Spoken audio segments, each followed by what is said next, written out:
महर्षि भृगु वैदिक काल के उन महापुरुषों में आते हैं जिनका नाम ऋग्वेद, महाभारत, विष्णु पुराण, भागवत पुराण और अनेक श्रौतस्मार्त ग्रंथों में बार बार उल्लेखित मिलता है। वे ब्रह्मा के मानस पुत्र, सप्तर्षियों में एक तथा भृगुवंशी ब्राह्मणों के आदिप्रवर्तक माने जाते हैं। ऋषि भृगु न केवल आध्यात्मिक जगत के विद्वान थे, बल्कि वैदिक खगोल, ब्रह्मांडचक्र, कर्मक्ति और ज्योतिष के मूल स्तंभ भी थे।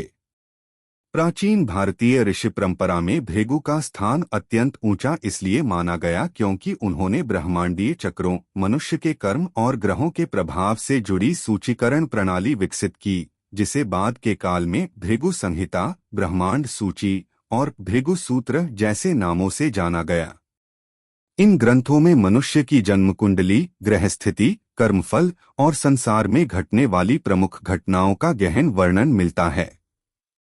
ऐतिहासिक दृष्टि से भृगु संहिता का मूल स्वरूप आज उपलब्ध नहीं, क्योंकि हजारों वर्षों में अनेक बार ग्रंथ नष्ट हुए, बदले गए या छिपाए गए, परंतु पुरातन संदर्भ बताते हैं कि भृगु ऋषि ने धर्म, समाज, ब्रह्मांड और देव व्यवस्था में संतुलन बनाए रखने के लिए एक व्यापक सूची बनाई थी, जिसका उद्देश्य था कौन देवता किस गुण में श्रेष्ठ है, कौन देवता किस दायित्व का निर्वाह करता है, कौन ब्रह्मांड नीति में सर्वोच्च है और कौन देवत्व व्यवहार में सर्वोत्तम आदर्श प्रस्तुत करता है।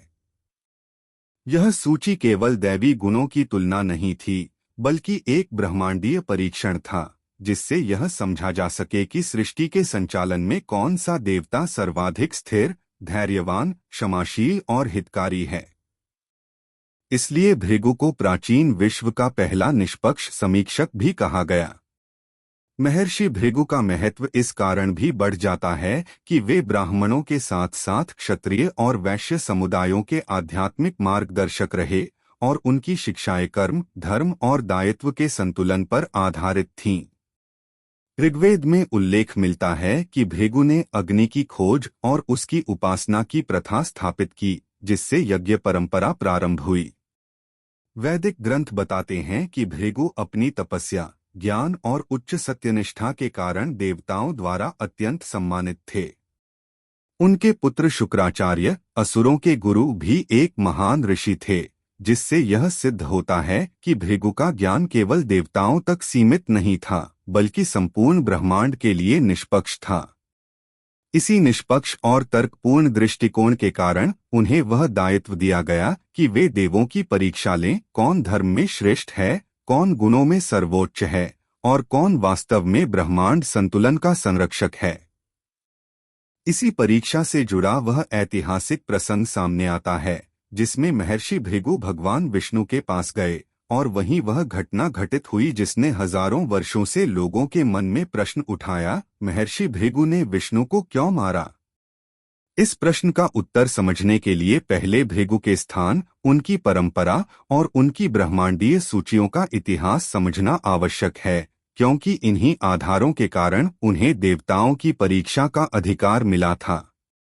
यही पूरा ऐतिहासिक ढांचा आगे आने वाले प्रसंग को सही तरह से समझने में सबसे महत्वपूर्ण भूमिका निभाता है।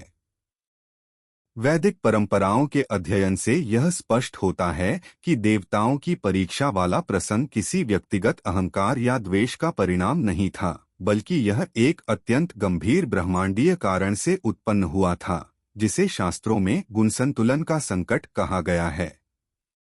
प्राचीन काल में देवताओं को 3 प्रमुख गुणों, सत्व, रज और तम के प्रतिनिधि माना गया था। ब्रह्मा रजोगुण, विष्णु सत्वगुण और शिव तमोगुण के प्रतीक थे और इनके संतुलन से ही समस्त सृष्टि का संचालन होता था। किंतु एक समय ऐसा आया जब ब्रह्मांड में रजोगुण और तमोगुण अत्यधिक सक्रिय होने लगे थे।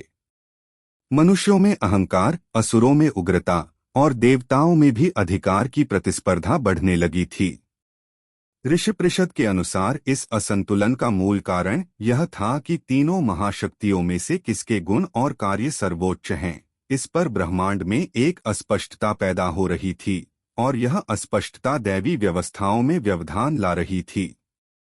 सप्तर्षि परिषद, जिसमें भृगु, अत्रि, अंगिरस, वशिष्ठ, कश्यप, मरीचि और पुलस्त्य जैसे ऋषि सम्मिलित थे, ने स्थिति का गहन विश्लेषण किया। परिषद ने यह निष्कर्ष निकाला कि जब ब्रह्मांड में लोगों और देवताओं दोनों के मन में यह भ्रम हो जाए कि कौन से देवता का स्वभाव सर्वाधिक स्थिर, धैर्यवान और क्षमाशील है, तब यह आवश्यक हो जाता है कि एक निष्पक्ष परीक्षण हो, जिससे यह पता लगाया जा सके कि सर्वोच्च दैवी गुण का धारण किस देवता में है। यह निर्णय किसी श्रेष्ठता प्रतियोगिता के लिए नहीं था, यह इसलिए था कि ब्रह्मांड के संचालन में जो देवता सबसे अधिक संतुलनकारी प्रभाव रखते हैं, उनका वास्तविक स्वरूप पुनः स्थापित किया जा सके, ताकि धर्म, नीति और सृष्टिचक्र अपने मार्ग से विचलित न हों। परिषद ने विचार किया कि इस परीक्षा को करने के लिए सबसे उपयुक्त व्यक्ति वह होगा जो न केवल वेद विद्या में पारंगत हो, बल्कि पूरी तरह निष्पक्ष, निर्भय और सत्यनिष्ठ हो। इस मापदंड पर केवल एक ऋषि खरे उतरते थे, महर्षि भृगु। भृगु का स्वभाव अत्यंत कठोर, निडर और सत्यपर माना जाता था, और वे किसी भी देवता के पक्ष में पूर्वाग्रह नहीं रखते थे। इसलिए सप्तर्षि परिषद ने यह निर्णय लिया कि भृगु तीनों महादेवताओं ब्रह्मा, शिव और विष्णु की परीक्षा करेंगे और देखेंगे कि उनमें से कौन क्रोध, अहंकार और प्रतिशोध पर नियंत्रण रख सकता है और कौन परिस्थितियों में भी धैर्य और विनम्रता बनाए रखता है।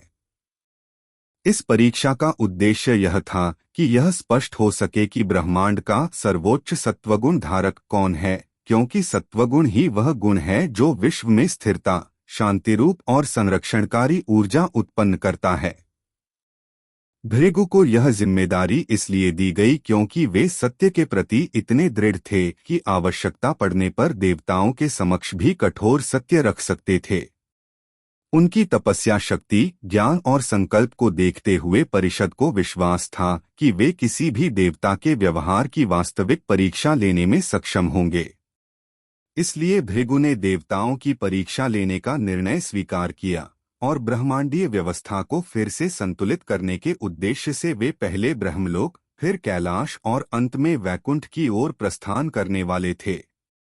यही वह बिंदु था जहां से वह प्रसिद्ध प्रसंग आरंभ होता है, जिसके दौरान महर्षि भृगु को तीनों देवताओं के स्वभाव और दैवी गुणों की परीक्षा करनी थी, और इसी यात्रा के अंत में वह घटना घटित हुई जिसने देवताओं, ऋषियों और समस्त ब्रह्मांड को चकित कर दिया, जहां भृगु ने भगवान विष्णु पर प्रहार किया। ब्रह्मांड सूची, जिसे वैदिक और पुराणों के अध्ययन में दैवी गुण परीक्षा सूची, भृगु संहिता का मूल आधार या गुणानुक्रम सूची कहा जाता है, वास्तव में कोई साधारण ग्रंथ नहीं था, बल्कि एक विश्लेषणात्मक व्यवस्था थी जिसे महर्षि भृगु ने ब्रह्मांडीय संतुलन को बनाए रखने के लिए विकसित किया था।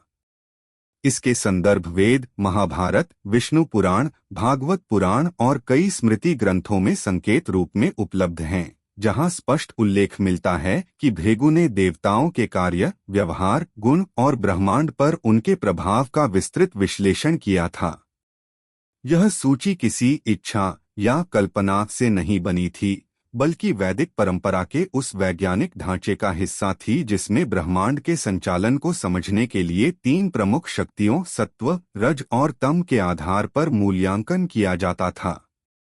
भृगु की यह सूची इसलिए महत्वपूर्ण थी क्योंकि प्राचीन ऋषि मानते थे कि ब्रह्मांड की व्यवस्था केवल शक्ति से नहीं, बल्कि गुण, धैर्य, धर्म और संतुलन की क्षमता से संचालित होती है।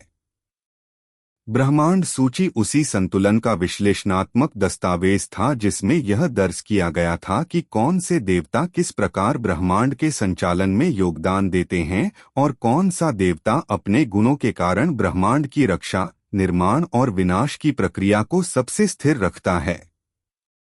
इस सूची में केवल देवताओं के गुण नहीं थे, बल्कि उनके आचरण, उनकी प्रतिक्रिया, उनकी निर्णय क्षमता, उनकी सहनशीलता और उनके दैवी स्वभाव की भी परीक्षा शामिल थी। विष्णु पुराण के अनुसार भृगु संहिता का एक महत्वपूर्ण भाग इसी सूची की संरचना पर आधारित था, जिसमें भृगु ने विभिन्न युगों, मनवंतरों और कालों में घटित घटनाओं के आधार पर दैवी स्वभाव का मूल्यांकन किया।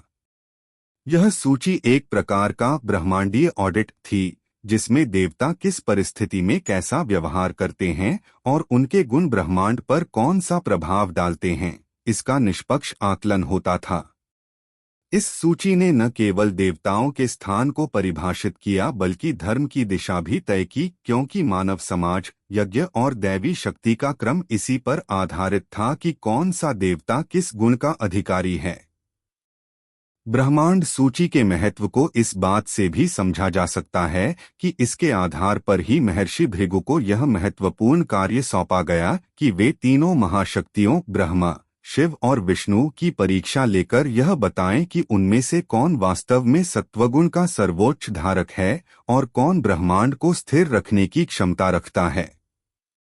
यह सूची केवल देवताओं की तुलना के लिए नहीं थी बल्कि यह सुनिश्चित करने के लिए थी कि ब्रह्मांड में धर्म, संतुलन और नीति स्थिर रहे और देवताओं के गुणों को लेकर मनुष्यों और अन्य लोगों में कोई भ्रम न रहे। इस सूची के कारण ही वह ऐतिहासिक परीक्षा शुरू हुई जिसने आगे चलकर विष्णु के साथ घटित उस प्रसंग को जन्म दिया जिसमें महर्षि भृगु ने विष्णु की परीक्षा लेने के लिए कठोर कदम उठाया। इस प्रकार ब्रह्मांड सूची केवल एक दस्तावेज नहीं बल्कि ब्रह्मांडीय नीति का आधार थी जिसने सृष्टि व्यवस्था को संतुलित रखने में अत्यंत महत्वपूर्ण भूमिका निभाई। महर्षि भृगु का वैकुंठ आगमन उस ब्रह्मांडीय परीक्षा का अंतिम चरण था जिसमें वे पहले ब्रह्मा के लोक में गए, फिर कैलाश पर भगवान शिव की परीक्षा ली और अंत में वे साक्षात वैकुंठ पहुंचे। शास्त्रों में इस प्रसंग के पीछे की परिस्थितियों को अत्यंत स्पष्ट रूप से वर्णित किया गया है, विशेषकर भागवत पुराण, स्कंध 10, विष्णु पुराण और कुछ स्मृति ग्रंथ बताते हैं कि भृगु को परीक्षा इसलिए करनी थी क्योंकि देवताओं में इस बात को लेकर भ्रम फैल गया था कि तीनों महाशक्तियों में कौन सर्वोच्च गुणों का प्रतिनिधित्व करता है। पहले दो लोकों ब्रह्मलोक और कैलाश में भृगु ने जो अनुभव किया उसने उनके मन को और भी दृढ़ बना दिया कि वे विष्णु के पास पहुंचकर यह जाने कि सत्वगुण का शुद्धतम स्वरूप कौन धारण करता है। ब्रह्मलोक में उन्हें ब्रह्मा द्वारा पर्याप्त सम्मान न मिलना और कैलाश पर शिव का उग्र रूप देखना भृगु के मन में यह विचार उत्पन्न कर चुका था कि वास्तविक परीक्षा अब वैकुंठ में ही पूर्ण होगी। वैकुंठ पहुंचने पर जो दृश्य भृगु ने देखा वह अन्य लोकों से भिन्न था। वायु में पूर्ण शांत ऊर्जा, चार दिशाओं में अद्भुत तेज और विष्णु के महल में अप्रतिम शांति, किंतु इसी शांत वातावरण में एक ऐसा बिंदु था जिसने भृगु के भीतर क्रोध उत्पन्न किया।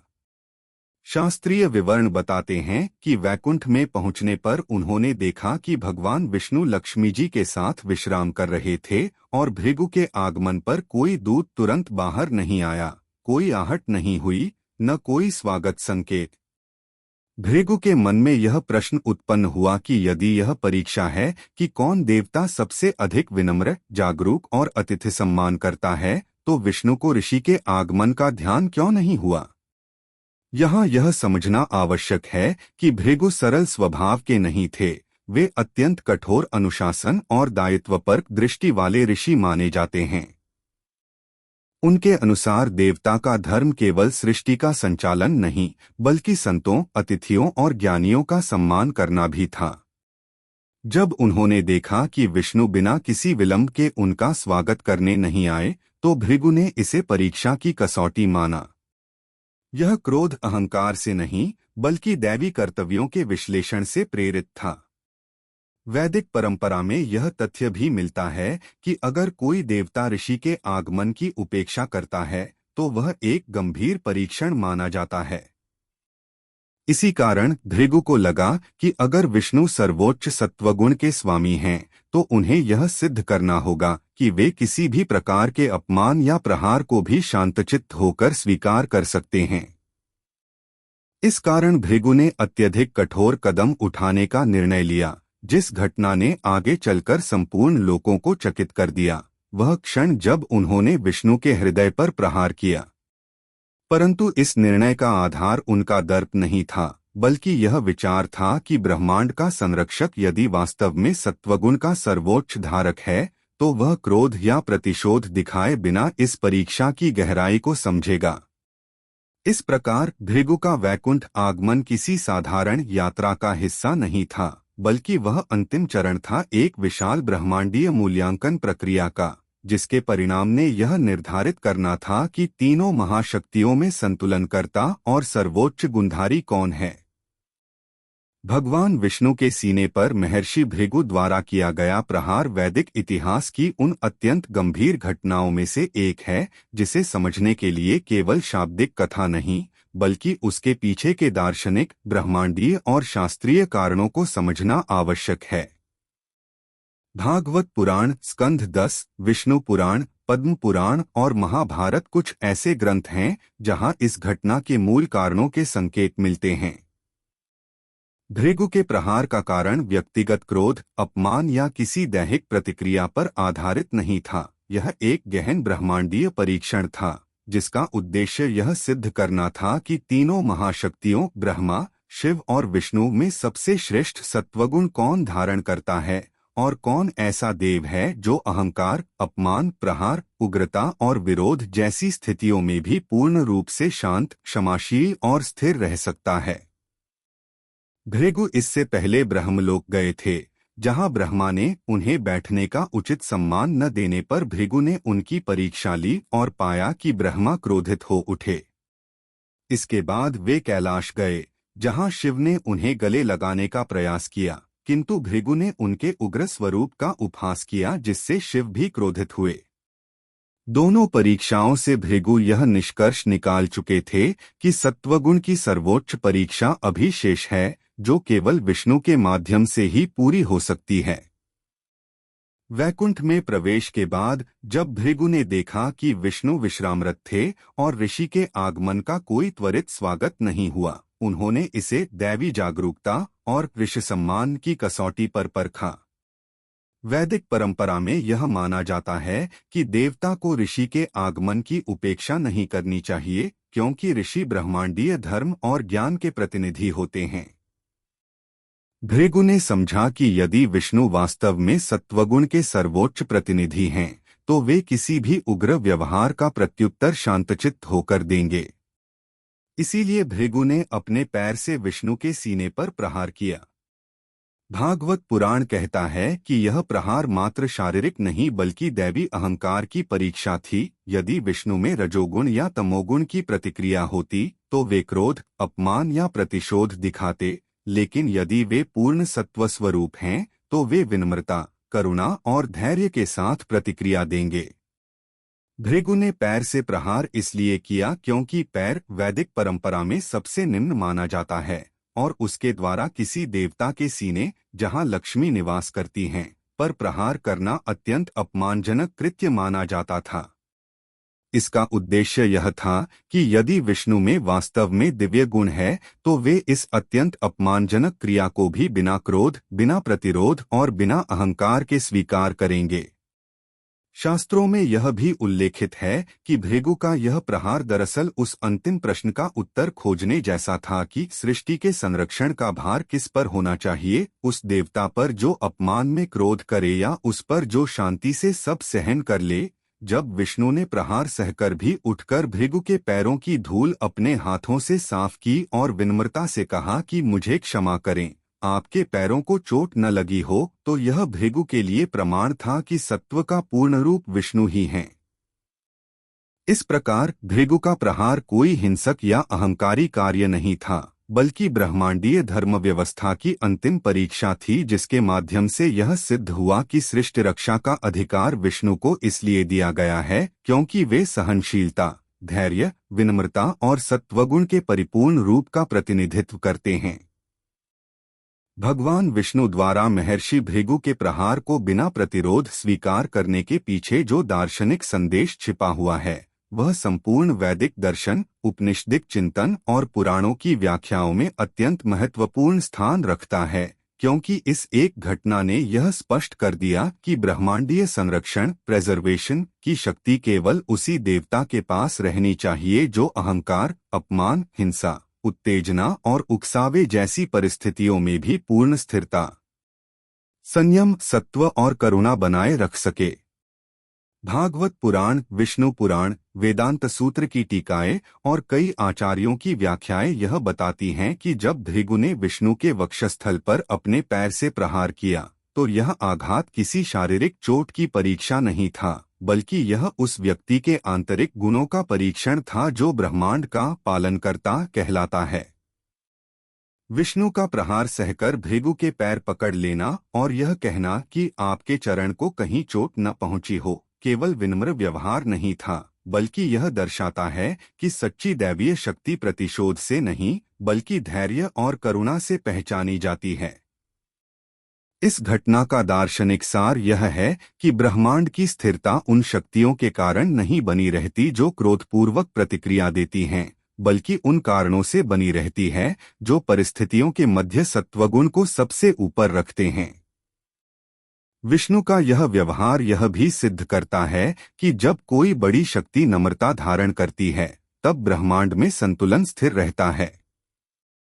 भृगु के प्रहार को स्वीकार करना यह दार्शनिक घोषणा थी कि सृष्टि के पालनकर्ता का हृदय इतना विशाल होना चाहिए कि वह अपमान को भी करुणा में बदल सके।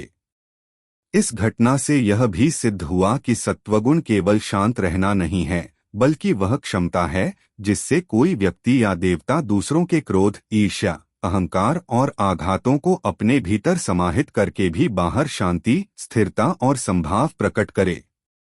विष्णु के इस आचरण का उल्लेख वेदांत दर्शन में क्षमा परम दैवी गुण के रूप में किया गया है, जहां बताया गया है कि क्षमा शक्ति का लक्षण है, कमजोरी का नहीं। दार्शनिक रूप से इसका अर्थ यह है कि जो शक्ति क्रोध में टूट जाती है वह क्षणिक होती है, किंतु जो शक्ति अपमान में भी धैर्य धारण करती है वही ब्रह्मांड को संभालने योग्य होती है। यही कारण है कि वैदिक परंपरा में विष्णु को शांतात्मा, क्षीरोदशायी, अनंत धैर्य स्वरूप और करुणानिधान कहा गया है।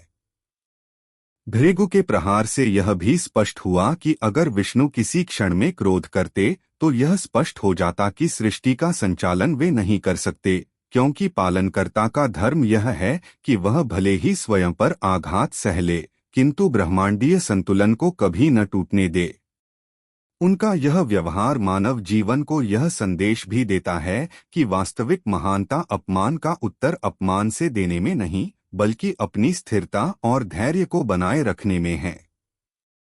इस प्रकार विष्णु द्वारा भृगु के प्रहार को स्वीकार करना एक गहन दार्शनिक घोषणा थी कि ब्रह्मांड में शांति केवल उस शक्ति के कारण संभव है जो स्वयं सबसे अधिक शांति धारण कर सके। लक्ष्मी और भृगु का विवाद पुराणों में वर्णित घटनाओं की सबसे संवेदनशील और गहन रूप से दार्शनिक घटनाओं में से एक है, जिसकी जड़ें न केवल ब्रह्मांडीय व्यवस्था में छिपी हैं, बल्कि देवऋषि परंपरा, धर्मनीति, मान सम्मान और ब्रह्मांडीय भावनात्मक संतुलन की गहराइयों तक फैली हुई हैं। शास्त्रों के अनुसार महर्षि भृगु द्वारा विष्णु के सीने पर प्रहार मात्र एक आवेशपूर्ण निर्णय नहीं था, बल्कि सप्तर्षियों के आदेश पर देवताओं की परीक्षा लेने की एक प्रक्रिया का हिस्सा था। फिर भी यह घटना वैकुंठ में ऐसा आघात छोड़ गई जिसका प्रभाव कई लोकों और युगों तक महसूस हुआ। विष्णु का हृदय शास्त्रों में श्रीनिवास कहा गया है, अर्थात देवी लक्ष्मी स्वयं उसी हृदय में निवास करती हैं। इसलिए भृगु का प्रहार सिर्फ विष्णु पर नहीं, बल्कि प्रतीकात्मक रूप से स्वयं लक्ष्मी के मान सम्मान, उनके अस्तित्व और उनकी पवित्रता पर किया गया आघात था। इस घटना को समझने के लिए हमें उस समय की देवऋषि राजनीति भी समझनी होगी। ऋषि समाज अपने तप, ज्ञान और ब्रह्मांडीय सूची, कॉस्मिक रिकॉर्ड के कारण अत्यंत प्रभावशाली था, जबकि देवगण शक्ति, व्यवस्था और संरक्षण के क्षेत्र में सर्वोच्च माने जाते थे। यह मनुष्यों की तरह देवलोक में भी एक सूक्ष्म शक्ति संघर्ष था, और भृगु का यह परीक्षण उसी शक्ति संतुलन की पृष्ठभूमि में किया गया था। जब भृगु ने विष्णु के हृदय पर प्रहार किया और विष्णु ने उसे शांत भाव से स्वीकार किया, तब एक ओर ऋषि समाज को विष्णु की सहनशीलता का प्रमाण मिला, लेकिन दूसरी ओर लक्ष्मी को यह चोट सीधे उनके सम्मान पर लगी, क्योंकि एक पत्नी के रूप में वह यह देख नहीं सकी कि उनके पति के ऊपर कोई आघात करे और वह बिना प्रतिकार के सहन कर लें। लक्ष्मी के हृदय में यह पीड़ा थी कि यदि ऋषियों का ऐसा अहंकार बढ़ता गया तो देवलोक की गरिमा और वैकुंठ का संतुलन नष्ट हो जाएगा, और इसीलिए उन्होंने वैकुंठ छोड़ने का निर्णय लिया। यह कोई साधारण क्रिया नहीं थी, बल्कि समृद्धि के देवलोक से पृथ्वी पर उतरने का एक ब्रह्मांडीय संकेत था। पुराणों में लिखा है कि जहां लक्ष्मी नहीं रहती, वहां संघर्ष, अस्थिरता और अभाव उत्पन्न हो जाता है। इसलिए उनका वैकुंठ त्यागना न केवल विष्णु और लक्ष्मी के व्यक्तिगत संबंधों की परीक्षा थी, बल्कि यह देवलोक की स्थिरता की भी परीक्षा बन गया।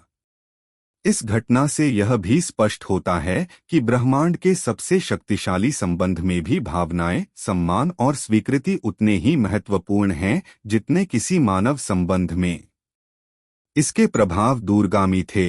विष्णु को पृथ्वी पर अवतार लेकर लक्ष्मी को मनाने के लिए तप, भक्ति और करुणा प्रदर्शित करनी पड़ी। भृगु को भी अपने कर्मों का फल झेलना पड़ा और देवऋषि समाज में यह समझ उत्पन्न हुई कि अहंकार किसी का भी हो, देवता, ऋषि या मनुष्य, ब्रह्मांडीय संतुलन अवश्य टूटता है। इस पूरे प्रसंग से यह दार्शनिक संदेश निकलता है कि सम्मान और संतुलन के बिना समृद्धि टिक नहीं सकती। लक्ष्मी केवल धन की देवी नहीं है, बल्कि वह सामंजस्य, प्रेम, संतुलन और सकारात्मक ऊर्जा की प्रतीक हैं। और जहां इन मूल्यों का अपमान होता है, वहां वह स्वयं दूर चली जाती हैं। इसलिए भृगु और लक्ष्मी का यह विवाद भारतीय दर्शन में एक गहरी चेतावनी की तरह है। संबंधों, शक्तियों और ब्रह्मांडीय कर्तव्यों के बीच संतुलन बनाए रखना ही वास्तविक धर्म है। भृगु द्वारा किए गए परीक्षण के बाद देवताओं को जो उत्तर मिला, वह केवल एक साधारण निष्कर्ष नहीं था, बल्कि ब्रह्मांडीय स्तर पर संतुलन, विनम्रता और दैवीय कर्तव्यों के वास्तविक अर्थ को उजागर करने वाला उत्तर था। शास्त्रों में कहा गया है कि देवताओं के बीच यह प्रश्न लंबे समय से चल रहा था कि ब्रह्मा, विष्णु और महेश में से कौन श्रेष्ठ है, और यह श्रेष्ठता शक्ति से नहीं, बल्कि धर्म की स्थापना, करुणा, सहनशीलता, सृजनशीलता और विनाश के उचित संतुलन से तय होनी चाहिए।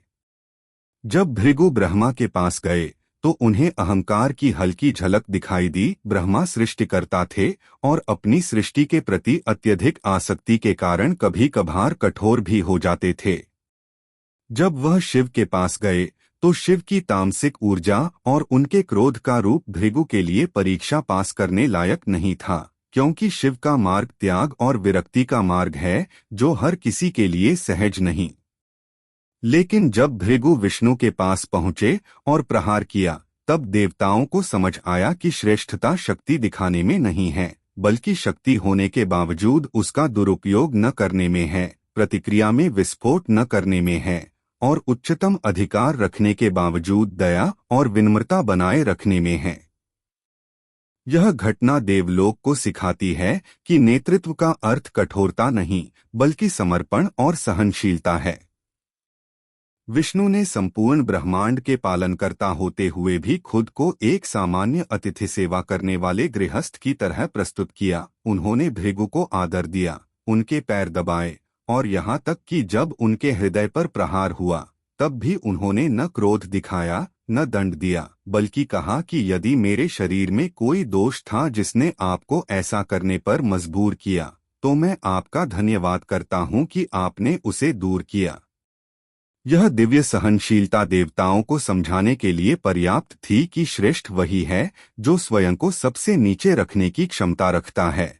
इस परीक्षा ने देवताओं को यह भी बताया कि ब्रह्मांड बाहरी शक्ति से नहीं, बल्कि आंतरिक शांति और स्थिरता से चलता है, और विष्णु इस स्थिरता के सबसे बड़े प्रतीक हैं। इसके अतिरिक्त इस घटना ने यह भी स्पष्ट कर दिया कि ब्रह्मांड के संचालन में तीनों देवताओं की भूमिकाएं अलग अलग होते हुए भी समान रूप से महत्वपूर्ण हैं। ब्रह्मा सृष्टि करते हैं, शिव उसका संहार करके चक्र को पुनः आरंभ करते हैं, लेकिन इन दोनों क्रियाओं के बीच जो सबसे बड़ा, सबसे स्थायी, सबसे जटिल कार्य है, पालन और संरक्षण, वह विष्णु निभाते हैं।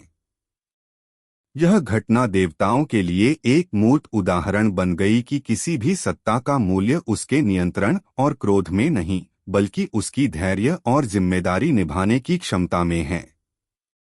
इसलिए सप्तर्षियों ने यह घोषणा की कि विष्णु श्रेष्ठ हैं, लेकिन यह श्रेष्ठता किसी प्रतियोगिता की विजय नहीं थी, यह धर्म की जीत थी, वह धर्म जो ब्रह्मांड को बांधकर रखता है। इस प्रकार यह प्रसंग देवलोक के लिए एक शाश्वत सीख बन गया कि आध्यात्मिक श्रेष्ठता का अर्थ सब पर शासन करना नहीं, बल्कि सबकी रक्षा और सेवा करना है, क्योंकि इसी भाव से ब्रह्मांड की गति को संतुलन मिलता है और यही विष्णु की दिव्य महानता का प्रमाण है। भृगु के प्रहार और उसके बाद वैकुंठ में हुई हलचल सिर्फ एक व्यक्तिगत या देवऋषि विवाद नहीं थी, बल्कि इस घटना ने ब्रह्मांडीय ऊर्जा, धर्म व्यवस्था और सतोगुण के पुनर्संतुलन में गहरे परिवर्तन उत्पन्न किए, जिनके प्रभाव देवलोक से लेकर पृथ्वी और पाताल तक महसूस किए गए।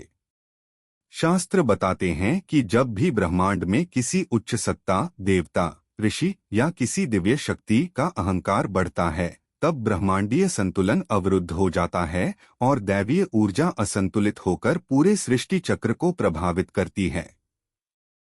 भृगु का परीक्षण उसी दिशा में एक चेतावनी था कि ज्ञान का अहंकार भी उतना ही खतरनाक हो सकता है जितना शक्ति या संपत्ति का अहंकार।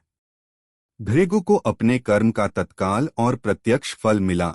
वह यह अनुभव कर पाए कि अहंकार के कारण किया गया निर्णय, इवन अगर वह किसी दैवीय उद्देश्य के लिए हो, फिर भी दुख, क्रोध और अराजकता पैदा कर सकता है। लक्ष्मी के वैकुंठ छोड़ने से देवलोक की ऊर्जा असंतुलित हुई, क्योंकि लक्ष्मी समृद्धि, सौंदर्य, शांति और स्थिरता की स्रोत हैं। उनके चले जाने से देवताओं के बीच अस्थिरता, असुरक्षा और सूक्ष्म भ्रम फैल गया। यह ब्रह्मांड के लिए एक गहरा संकेत था कि किसी भी स्थान या समुदाय में जब सम्मान और सामंजस्य टूटता है तो वहां समृद्धि स्वतः समाप्त हो जाती है। यह एक ब्रह्मांडीय नियम है। विष्णु का धैर्यपूर्ण व्यवहार सतोगुण के पुनर्स्थापन का आधार बना, क्योंकि उन्होंने क्रोध नहीं किया, प्रतिशोध नहीं लिया, बल्कि प्रेम, सहनशीलता और दया के माध्यम से ब्रह्मांड को दिखाया कि धर्म का वास्तविक सार दमन नहीं, बल्कि संतुलन बनाए रखना है। इस घटना के बाद देवताओं और ऋषियों में एक नई समझ विकसित हुई कि धर्म केवल शक्ति का पालन नहीं है, बल्कि अपनी सीमाओं, कर्तव्यों और भावनाओं पर नियंत्रण रखना भी है। भृगु ने अपने भीतर विनम्रता को पुनः स्थापित किया। उन्होंने स्वीकार किया कि परम सत्य को समझना केवल ज्ञान से नहीं, बल्कि भावनात्मक बुद्धि, इमोशनल इंटेलिजेंस से भी संभव है। सप्तर्षियों ने भी इस घटना के बाद अपने निर्णय लेने के तरीके में परिवर्तन किया। उन्होंने ब्रह्मांडीय परीक्षणों में करुणा और मानवता को भी मानक के रूप में शामिल किया, क्योंकि केवल कठोरता और तर्क से ब्रह्मांड नहीं चलता। देवताओं ने भी यह सीखा कि श्रेष्ठता की खोज स्वयं में एक अधार्मिक प्रक्रिया है। श्रेष्ठ वही है जिसके कार्य सबसे अधिक संतुलन, स्थिरता और करुणा उत्पन्न करते हैं। यही कारण है कि इस घटना के बाद विष्णु की महिमा तीनों लोकों में पहले से अधिक प्रकट हुई और वैकुंठ का संतुलन धीरे धीरे पुनः स्थापित हुआ। लक्ष्मी के लौटने से समृद्धि की ऊर्जा पुनः प्रवाहित हुई, लेकिन इस बार देवताओं में यह समझ पैदा हुई कि लक्ष्मी को बनाए रखना केवल पूजा का विषय नहीं है। सम्मान, विनम्रता और भावनात्मक संतुलन उसका वास्तविक आधार है। इस तरह भृगु, विष्णु और लक्ष्मी की यह घटना ब्रह्मांडीय इतिहास में एक निर्णायक मोड़ साबित हुई, जिसने धर्म, सतोगुण और ब्रह्मांडीय व्यवस्था को एक नए स्तर पर पुनर्स्थापित कर दिया और यह स्पष्ट संदेश दे दिया कि कोई भी कार्य, चाहे वह कितना ही उच्च उद्देश्य वाला क्यों न हो, यदि उसमें अहंकार शामिल हो जाए तो उसका फल असंतुलन ही होता है। और यह संतुलन तभी लौटता है जब दया, विनम्रता और धर्म पुनः स्थापित हो जाते हैं। महर्षि भृगु, विष्णु और लक्ष्मी के इस प्रसंग का आध्यात्मिक महत्व मानव जीवन में उतना ही गहरा है जितना देवलोक में था, क्योंकि यह घटना हमें यह समझाने के लिए पर्याप्त है कि धर्म क्या है, विनम्रता का वास्तविक अर्थ क्या है और जीवन में संतुलन कैसे बनाए रखा जाता है। भृगु का प्रहार केवल एक ऋषि का परीक्षण नहीं था, बल्कि यह प्रश्न उठाने का साहस था कि श्रेष्ठ कौन है। और यह वही प्रश्न है जो समय समय पर मनुष्य भी अपने जीवन में पूछता है, चाहे वह परिवार में हो, समाज में, कार्यस्थल में या आध्यात्मिक खोज में। इस कथा का सबसे बड़ा संदेश यही है कि श्रेष्ठता शक्ति, ज्ञान या पद से नहीं आती, बल्कि अपने स्वभाव, संयम और विनम्रता से आती है। विष्णु ने जिस प्रकार मृत्यु देने की सामर्थ्य रखते हुए भी भृगु को क्षमा किया, अपमान को सहन किया और प्रेम से ग्रहण किया, वही मानव जीवन में भी सिखाता है कि सबसे महान वह नहीं जो प्रतिक्रिया से जीतता है, बल्कि वह है जो प्रतिक्रिया को रोककर शांति को बनाए रखता है। धर्म का मूल यही है, अहंकार का दमन, भावनाओं का संतुलन और दूसरों के कर्मों से परे जाकर अपनी धैर्यशीलता को बनाए रखना। लक्ष्मी के वैकुंठ त्यागने से यह भी स्पष्ट हुआ कि जीवन में जब सम्मान और संवेदनशीलता खत्म हो जाती है, तब समृद्धि अपने आप दूर चली जाती है। यह समृद्धि केवल धन नहीं, बल्कि ऊर्जा, खुशी, सामंजस्य, रिश्ते और मानसिक शांति भी है। इसलिए यह प्रसंग मनुष्य को चेतावनी देता है कि घर, समाज या स्वयं के भीतर यदि सम्मान और विनम्रता की कमी हो जाए, तो सुख हमेशा के लिए टिक नहीं सकता। भृगु के लिए यह घटना कर्मफल का पाठ बनी। उन्होंने जाना कि उच्च ज्ञान भी व्यर्थ हो जाता है यदि हृदय में अहंकार की थोड़ी सी भी जगह हो। इस घटना ने दार्शनिक रूप से यह बताया कि आत्मिक उन्नति केवल साधना और अध्ययन से नहीं होती, बल्कि भावनात्मक परिपक्वता, संवेदनशीलता और अहंकार त्याग से होती है, और यही वास्तविक सतोगुण है। विष्णु की प्रतिक्रिया मनुष्य के लिए यह संकेत है कि दुनिया में सबसे बड़ी शक्ति करुणा है, जो बिना हिंसा के अपने सामने वाले को बदलने की क्षमता रखती है। यह कथा यह भी बताती है कि संबंध चाहे कितने भी दिव्य हों, उनमें भी सम्मान, संवाद और समझ का महत्व सर्वोपरि है, क्योंकि ठीक उसी तरह जैसे वैकुंठ का संतुलन लक्ष्मी के सम्मान पर आधारित था, जीवन का संतुलन भी भावनाओं और परस्पर आदर पर चलता है। अंततः इस प्रसंग का सबसे गहरा संदेश यही है कि धर्म किसी देवी देवता की पूजा नहीं, बल्कि अपने अंदर विष्णु जैसे शांत, धैर्यवान, करुणामय और विनम्र गुणों को स्थापित करना है। धर्म किसी ग्रंथ का पाठ नहीं, बल्कि व्यवहार में प्रेम, सहनशीलता और संतुलन को जीना है। और सच्ची आध्यात्मिकता यह नहीं कि दुनिया आपको कितना सम्मान देती है, बल्कि यह कि आप स्वयं दुनिया को कितना सम्मान, धैर्य और शांति दे सकते हैं। यही कारण है कि यह प्रसंग भारतीय आध्यात्मिक इतिहास में एक शाश्वत आदर्श के रूप में खड़ा है, जो मनुष्य को बार बार याद दिलाता है कि शक्ति दिखाकर नहीं, स्वयं को छोटा रखकर ही वास्तव में बड़ा बना जा सकता है। और वही व्यक्ति, वही देवता, वही ऊर्जा श्रेष्ठ कहलाती है, जो क्रोध को त्यागते हुए दया और विनम्रता से ब्रह्मांड को संतुलित करती है।